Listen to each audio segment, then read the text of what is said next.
Chapter 2. I resisted all the way. A new thing for me, and a circumstance which greatly strengthened the bad opinion Bessie and Miss Abbott were disposed to entertain of me. The fact is, I was a trifle beside myself, or rather, out of myself, as the French would say.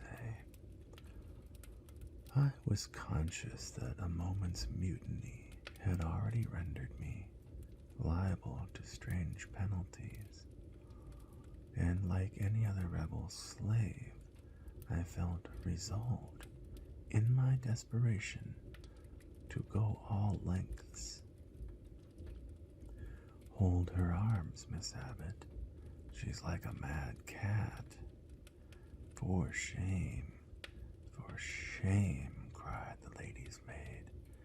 What shocking conduct, Miss Eyre, to strike a young gentleman, your benefactress's son, your young master.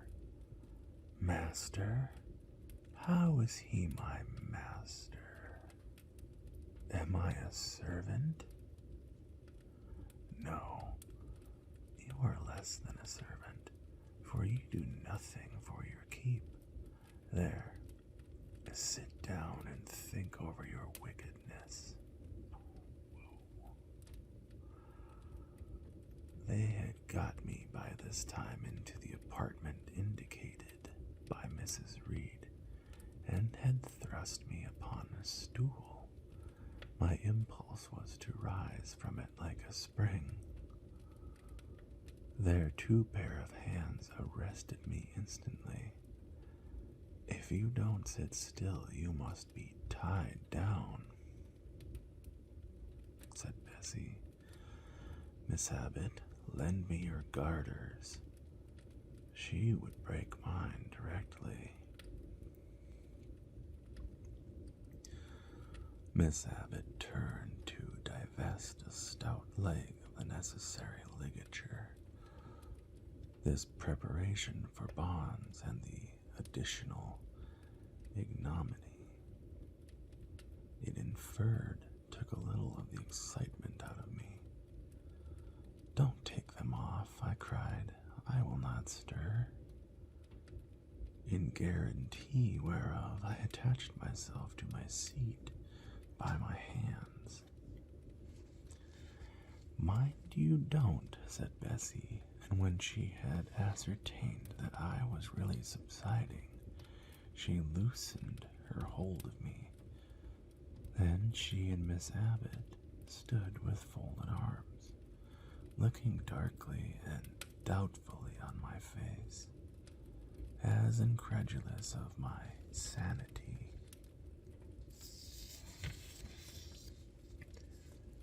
She never did so before. At last, said Bessie, turning to the Abigail. But it was always in her, was the reply. I've told Mrs. often my opinion about the child, and Mrs. agreed with me. She's an underhand little thing.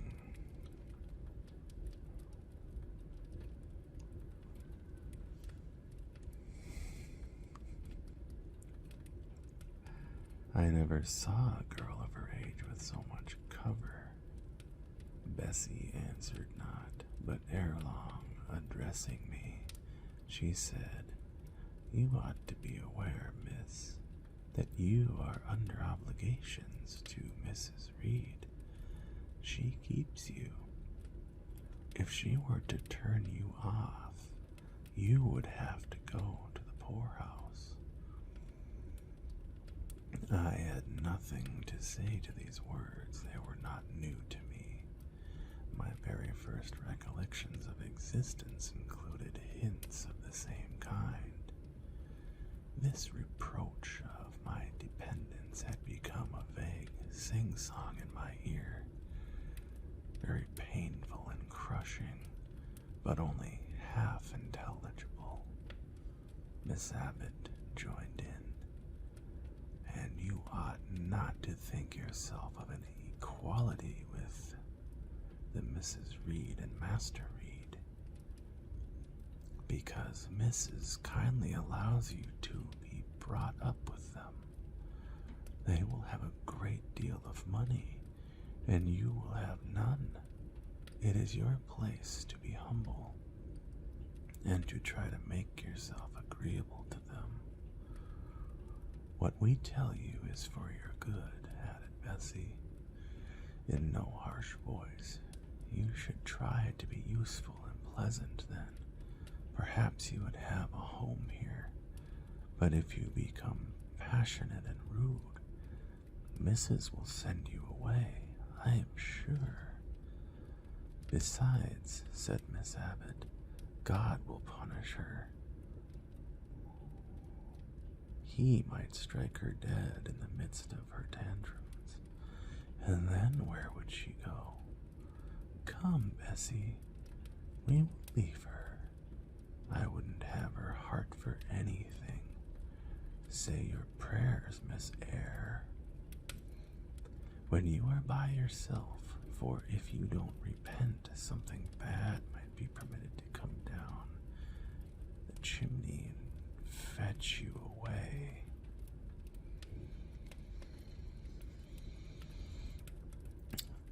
They went, shutting the door and locking it behind them. The Red Room was a spare chamber, very seldom slept in. I might say never, indeed, unless when a chance influx of visitors in Gateshead Hall rendered it necessary to turn account all the accommodation it contained. Yet it was one of the largest and stateliest chambers in the mansion. A bed supported on massive pillars of mahogany hung with curtains of deep red damask stood out like a tabernacle in the center. The two large windows, with their blinds always drawn down, were half shrouded in festoons and falls of similar drapery. The carpet was red. The table at the foot of the bed was covered with a crimson cloth. The walls were a soft fawn color, with a blush of pink in it. The wardrobe, the toilet table, the chairs were of darkly polished old mahogany. Out of these deep surrounding shades rose high and glared white the piled-up mattresses and pillows of the bed, spread with a snowy Versailles counterpane. Scarcely less prominent was an ample, cushioned easy chair near the head of the bed, also white, with a footstool before it, and looking, as I thought, like a pale throne. This room was chill because it seldom had a fire. It was silent because remote from the nursery and kitchens, solemn because it was known to be so seldom entered. The housemaid alone came here on Saturdays to wipe from the mirrors and the furniture a week's quiet dust, and Mrs. Reed herself at far intervals visited it to review the contents of a certain secret drawer in the wardrobe, where were stored divers parchments, her jewel casket, and a miniature of her deceased husband. And in those last words lies the secret of the bedroom, the spell which kept it so lonely in spite of its grandeur. Mr. Reed had been dead nigh 9 years. It was in this chamber he breathed his last. Here he lay in state, hence his coffin was borne by the undertaker's men, and since that day a sense of dreary consecration had guarded it from frequent intrusion. My seat, to which Bessie and the bitter Miss Abbott had left me riveted, was a low ottoman near the marble chimney-piece. The bed rose before me. To my right hand there was the high, dark wardrobe, with subdued, broken reflections, varying the gloss of its panels. To my left were the muffled windows. A great looking-glass between them repeated the vacant majesty of the bed and room. I was not quite sure whether they had locked the door, and when I dared move, I got up and went to see. Alas, yes, no jail was ever more secure. Returning, I had to cross before the looking-glass. My fascinated glance involuntarily explored the depth it revealed. All looked colder and darker in that visionary hollow than in reality. And the strange little figure there gazing at me with a white face and arms, specking the gloom, and glittering eyes of fear moving where all else was still, had the effect of a real spirit. I thought it like one of the tiny phantoms, half fairy, half imp Bessie's evening stories represented as coming up out of lone, ferny dells and moors, and appearing before the eyes of belated travelers. I returned to my school. Superstition was with me at that moment, but it was not yet her hour for complete victory. My blood was still warm. The mood of the revolting slave was still bracing me with its bitter vigor. I had to stem a rapid rush of retrospective thought before I quailed to the dismal present. All John Reed's violent tyrannies, all his sister's proud indifference, all his mother's aversion, all the servants' partiality, turned up in my disturbed mind like a dark deposit in a turbid well. Why was I always suffering, always browbeaten, always accused, forever condemned? Why could I never please? Why was it useless to try to win anyone's favor? Eliza, who was headstrong and selfish, was respected. Georgiana, who had a spoiled temper, a very acrid spite, a capacious and insolent carriage, was universally indulged. Her beauty, her pink cheeks and golden curls seemed to give delight to all who looked at her, and to purchase indemnity for every fault. John no one thwarted, much less punished, though he twisted the necks of the pigeons, killed the little pea chicks, set the dogs and the sheep, stripped the hothouse vines of their fruit, and broke the buds off the choicest plants in the conservatory. He called his mother old girl, too, sometimes reviled her for her dark skin.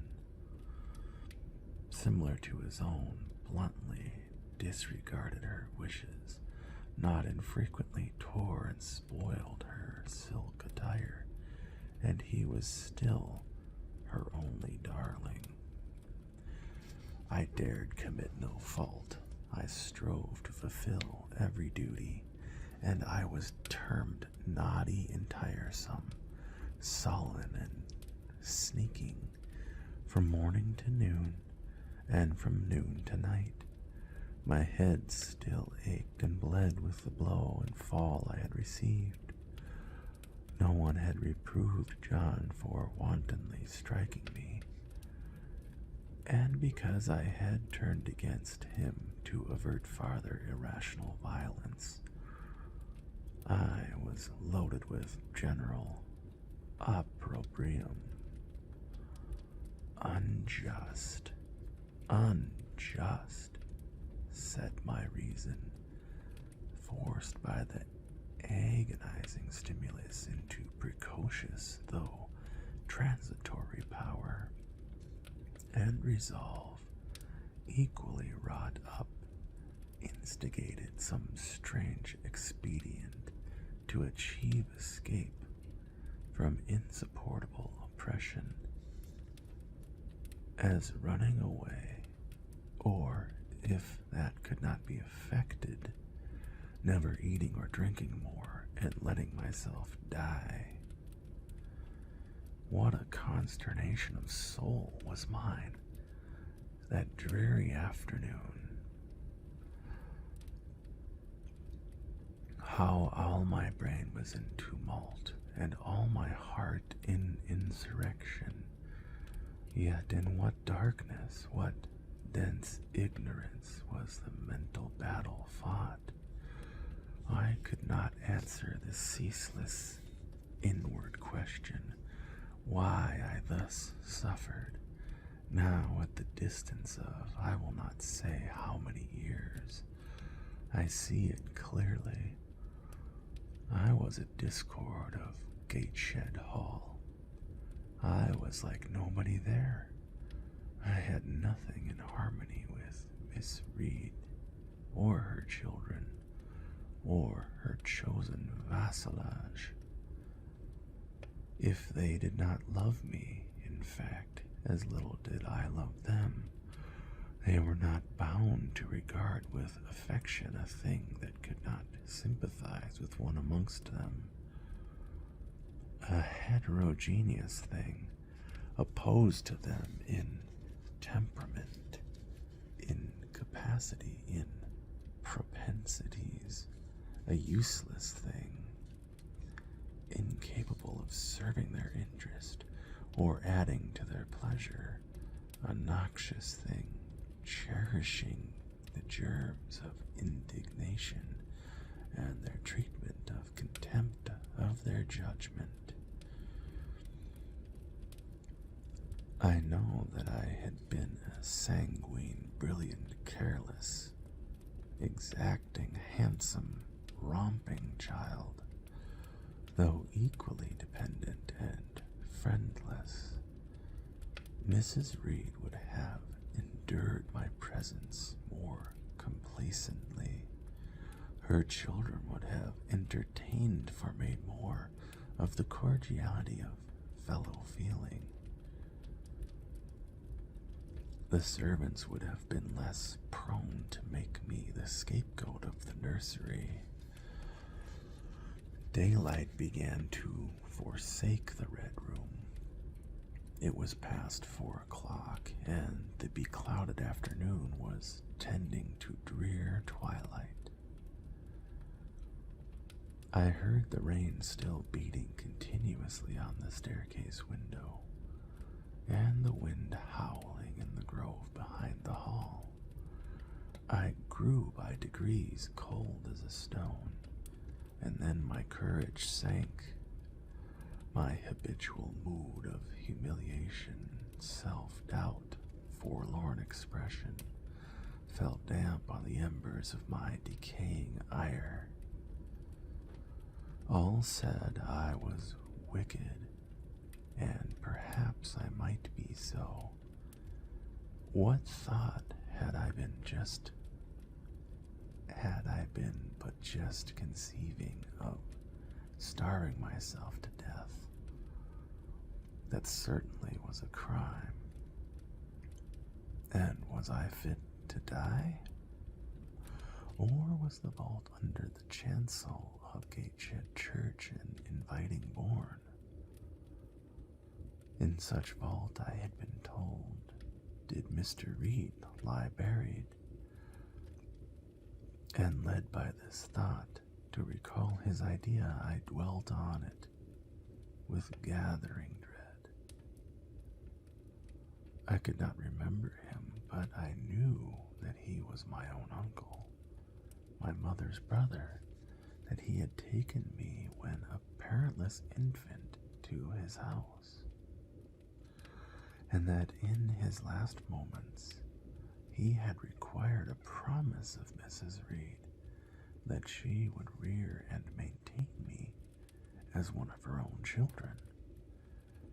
Mrs. Reed probably considered she had kept this promise, and so she had, I dare say, as well as her nature would permit her.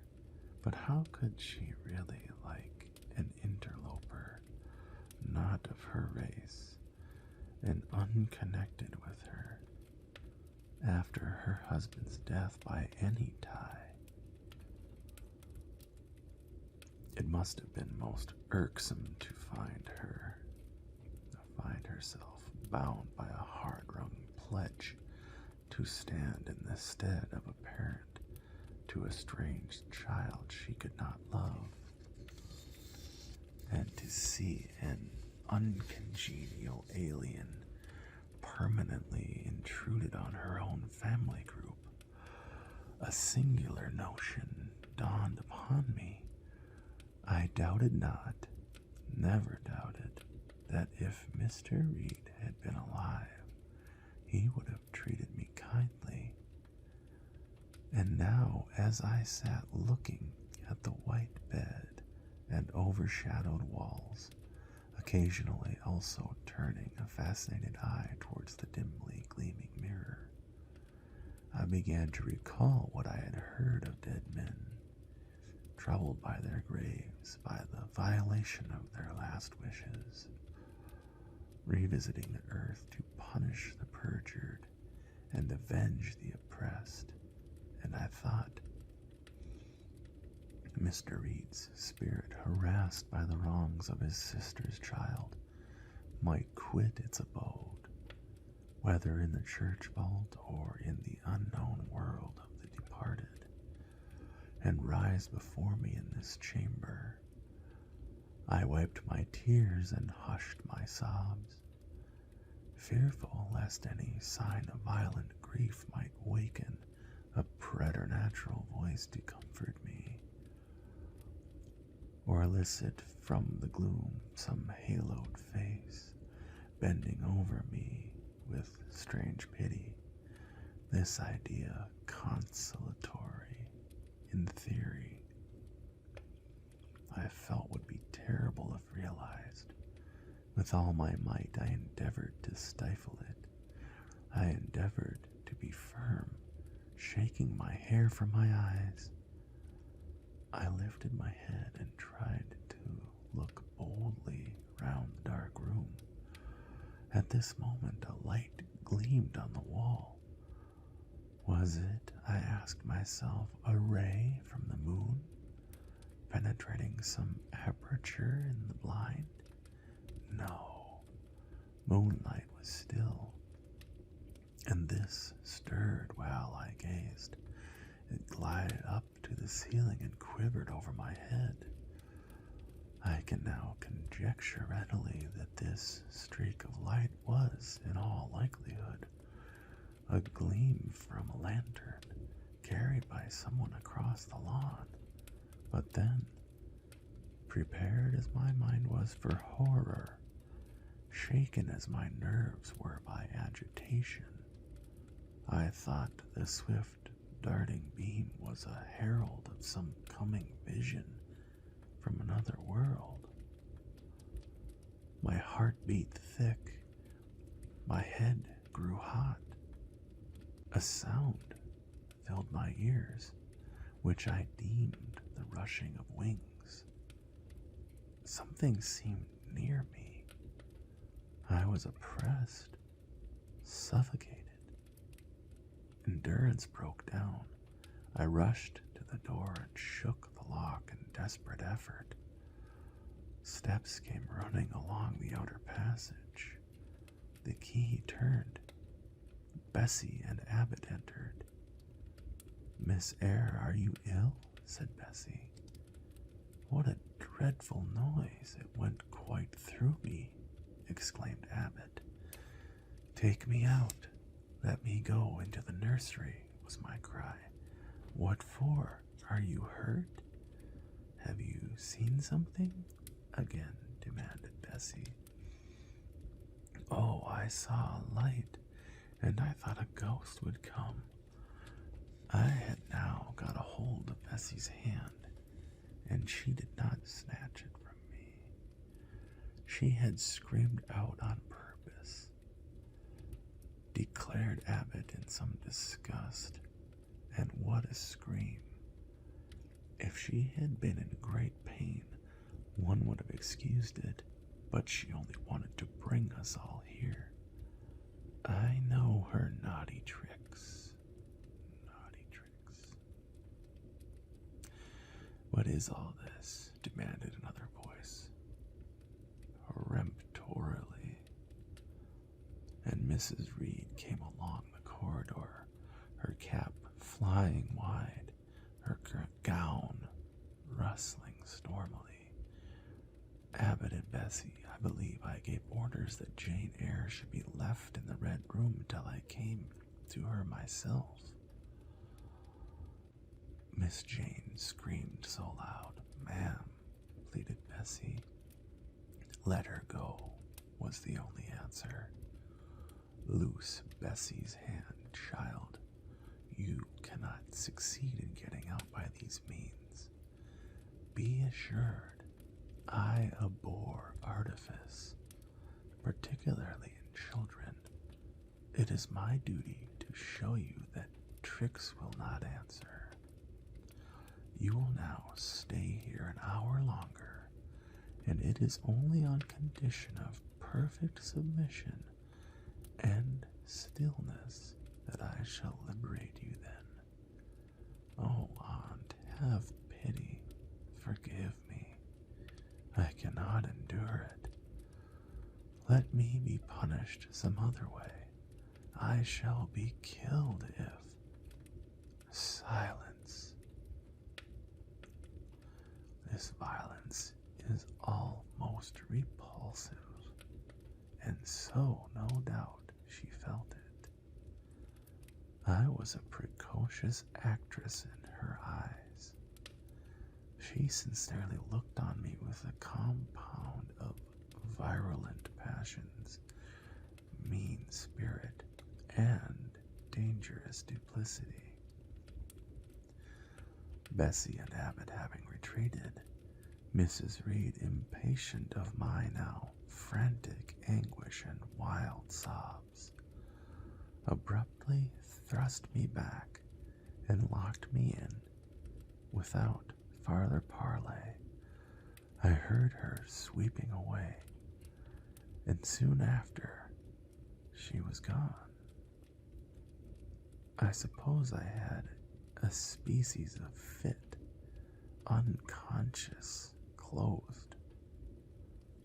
Unconsciousness closed the scene.